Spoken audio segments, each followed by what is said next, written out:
So you're going to university? You've submitted your UCAS, yeah? I'm just messing. Here's a few things you may want to know before you go to uni though. This is coming from someone who's just finished her first year. If you can see my room, I'm in student accom. I literally have 1 month left of this accom. This video I'd say is more geared towards first years that are coming like fresh out of college, or maybe you did a gap year. Let me just get this primer on. I'm using the e.l.f.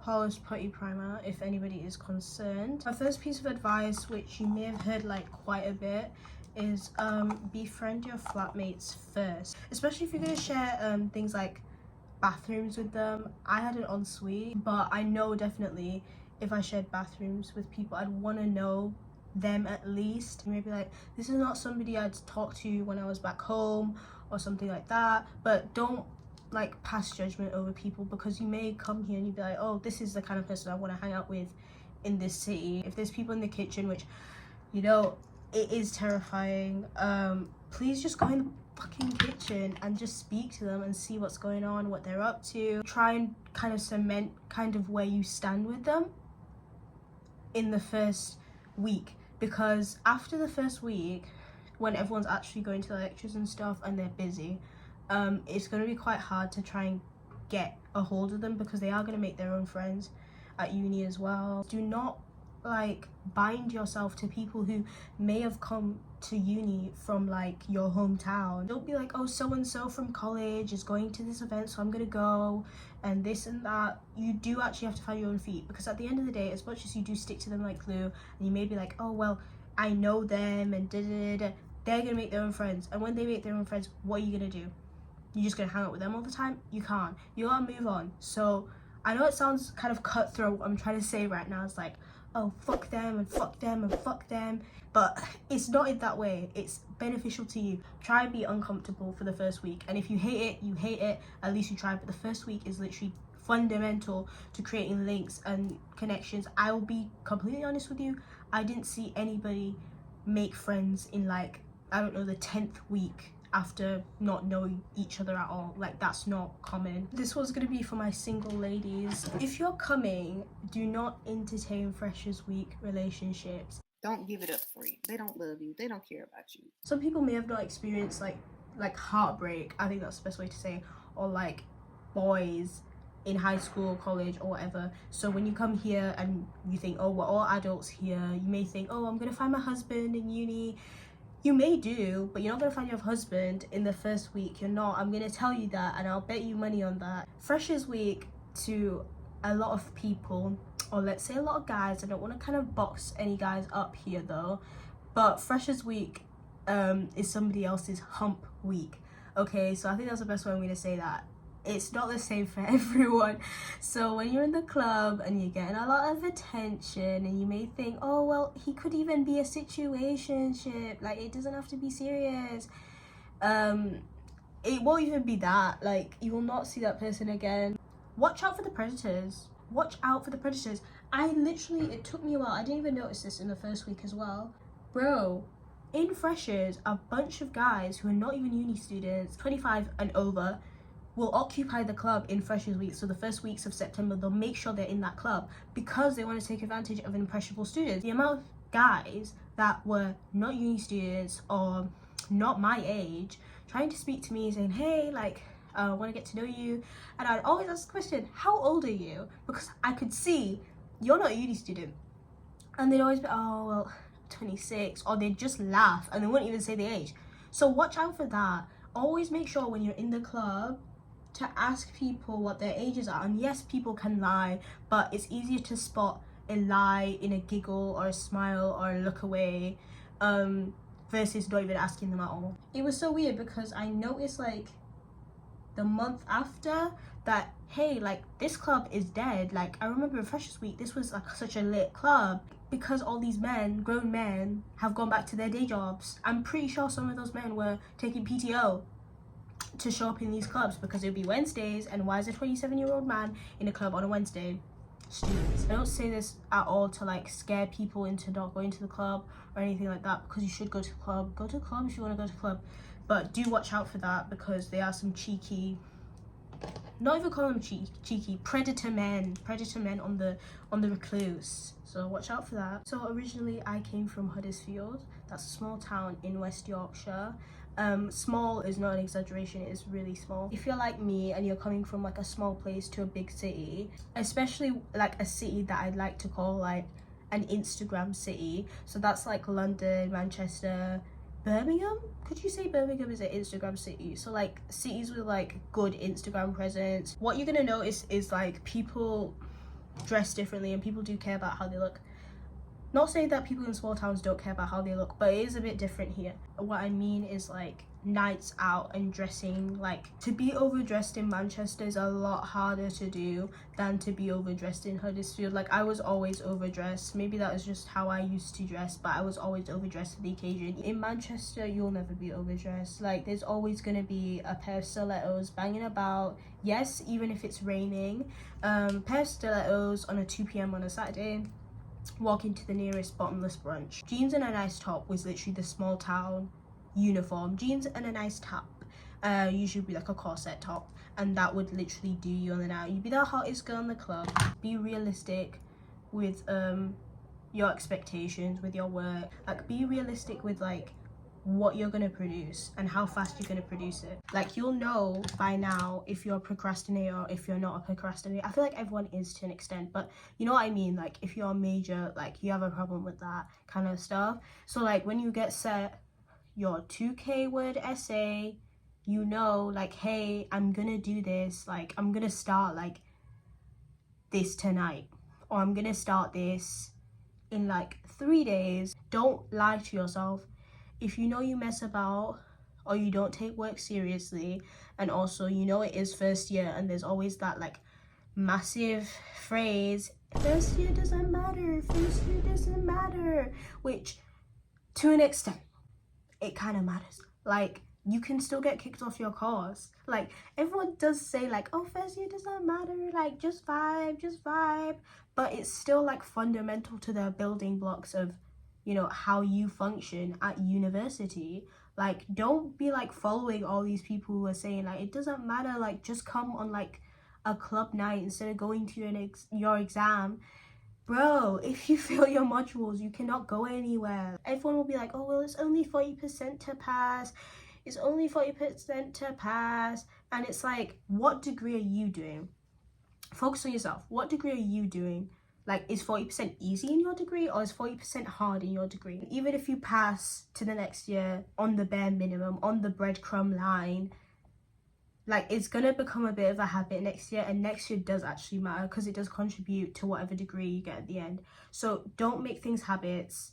First semester, have a bit of fun. Second semester, maybe buckle down. For me, it was a bit backwards. I buckled down at first, and then second I was like, I don't need to be doing all this. I don't need to be doing all this. Please hold tight, but I'm gonna say it. 9 a.m. lectures. I'll be so real, I bummed these things so bad. If you could even bum a lecture, like how can you bum a lecture? I don't know, but I was always there, I was always on time. I was waking up at 7:50, making sure my ass was on that seat before the lecture was even inside. I was getting out my laptop, it was fully charged. Why was I doing that? I don't want to discourage anybody. If you're, again, this is all like with a grain of salt. There was no reason for me to be there every single time. Like, yes, obviously I was very happy with my grades at the end of the first semester, but I will say to myself, like, bro, why were you there all the time? Like, there was sometimes it wasn't even like work, it was like special guest speakers. Like I once had a special guest speaker like endorsing a trip to like Peru. If they start doing that kind of bullshit where they bring people in and like they're just doing talks like for the whole first semester, because obviously we all are new and they want to like kind of welcome you in and take it easy. If it's not actually work, don't keep going. Like at the end of the day, the content is online and you can do it at home. Seminars are way more interactive. If you don't know about seminars and lectures and differences, seminars is like your classroom, and then lectures is like but like everyone on the course almost, like it's like everyone and their mom is in there. Seminars is a little small dedicated group, and that you get to ask questions. In a lecture, you'll be hard pressed to ask a question. I won't say you won't be able to, because you could ask a question. Something I will say, which is really important for me right now: pack light when you come to uni. Pack light, like light as a feather, like as light as you possibly can. And I'm not even kidding you right now, pack so light, because when you move out of your accommodation, also dependent if your accommodation even has a lift, when you move out of your accommodation, you're gonna need like every piece of help you can get. So don't fill your room full of trash, clutter, things that you're not going to take to your next place next year. And do not take everything from home as well and just plop it in here, because at the end of the day you are going to have to go back home. And if there's nothing in your bedroom and your bedroom feels like an IKEA like sales room, it feels impersonal, you're gonna hate going back home. And that's something I did. I took every piece of everything out of my room, because I was like, I've got to like be comfortable there, like I've got to live in there, like it's got to be like my second home.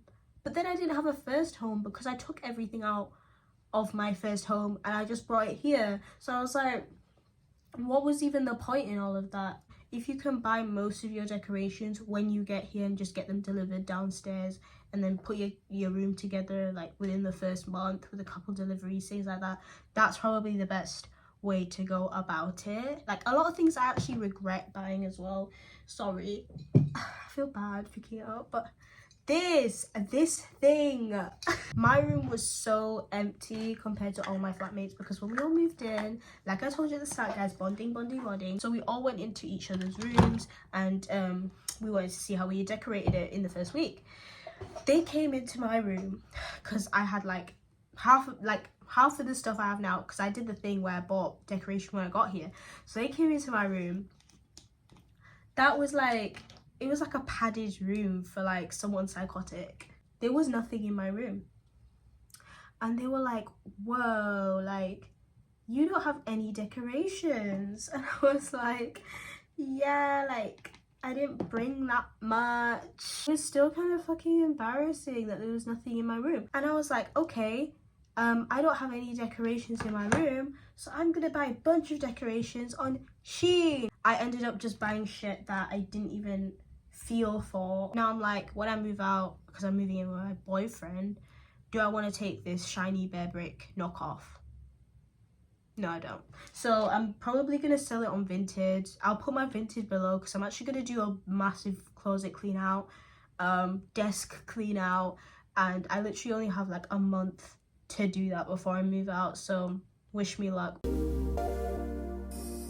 On to the next thing. Do not feel pressured to go out anywhere you don't want to go. I'm not just talking about the club, I'd just be like going out. Like I said in the first week, do force yourself as much as you possibly can to go out and socialize and get involved and meet people and stuff like that. But once we get past like things like a month, 2 months, if it's really not you and you're not that kind of person who's out every weekend, don't force yourself to go out, because now at this point in life it's like everything costs money. So don't go to a place where it's like you're not gonna like it and it's gonna cost you money. Like, you're just gonna be sick when you look at your bank account the next day. You're just like, why did I even go to that coffee shop off TikTok? I don't even like coffee. Do you know what I mean?